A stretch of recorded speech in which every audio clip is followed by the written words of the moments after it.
Now, in the latest diktat against women in Afghanistan, the Taliban is set to close women's beauty salons in the next 10 days. The regime has also ordered a ban on women working in malls. According to reports, the vice and virtue agents of the Taliban have told the landowners and dealers to stop renting out space to women's hair salons.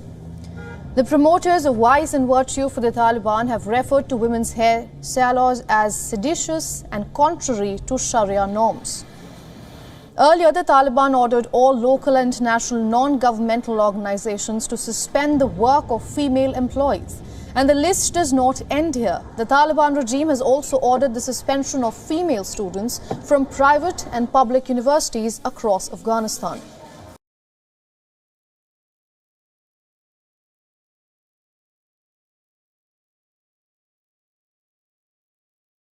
A suicide bomber detonated a device near Afghanistan's foreign ministry in the capital Kabul on Wednesday, causing more than 20 casualties. According to AFP, a meeting was underway between the Taliban and Chinese officials at the time of the blast. The blast hit at about 4 p.m. local time. Meanwhile, a driver with the AFP team waiting outside the information ministry next door saw a man with a backpack and a rifle slung over his shoulder walk past before he blew himself up.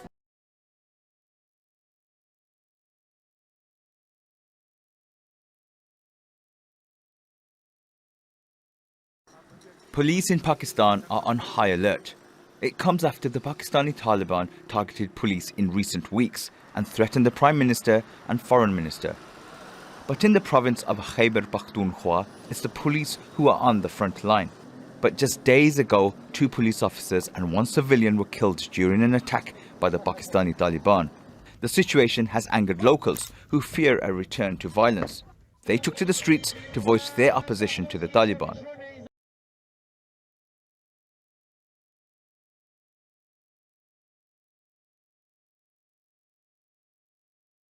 French authorities have confirmed that 6 people, including a policeman, have been stabbed by a man wielding a knife at the Gare du Nord train station in Paris. The attack took place early on Wednesday morning. A short time ago, the French Interior Minister, Gérald Darmanin, held a press conference saying 1 person had been seriously injured in the incident. He also added that 2 off-duty policemen had fired 3 times at the attacker, wounding him. He's reportedly in a life-threatening condition under arrest in hospital.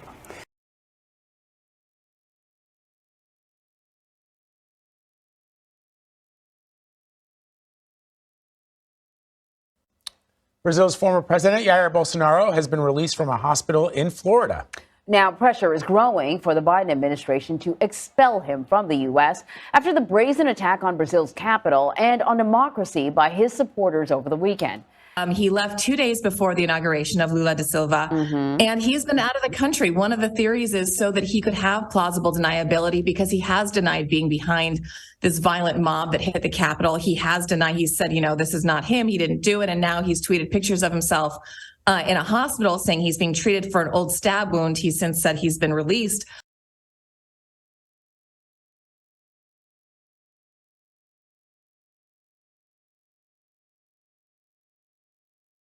The constant Israeli actions in Syria are a well-known secret. Israel is striking Iranian ammunition shipments destined for Hezbollah in Lebanon, and it's doing so again and again. We are determined to combat the Iranian efforts to establish itself in our northern border in Syria and the attempts of Hezbollah to be aggressive on the Lebanon border. The Islamic Republic, however, is not sitting still. The American Newsweek quickly reports that Tehran is sending equipment and personnel to Syria to establish an aerial defense network. If it succeeds, Israel will find the Syrian skies much more difficult to operate in.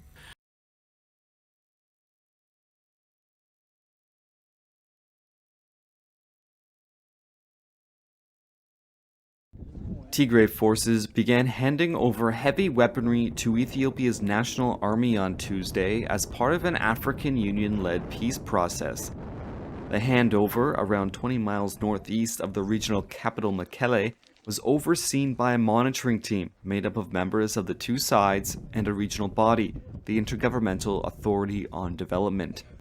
The demobilization of Tigray forces who fought a 2-year war against Ethiopia's federal government is seen as central to the November 2nd ceasefire agreement, along with the restoration of services and resumption of humanitarian aid.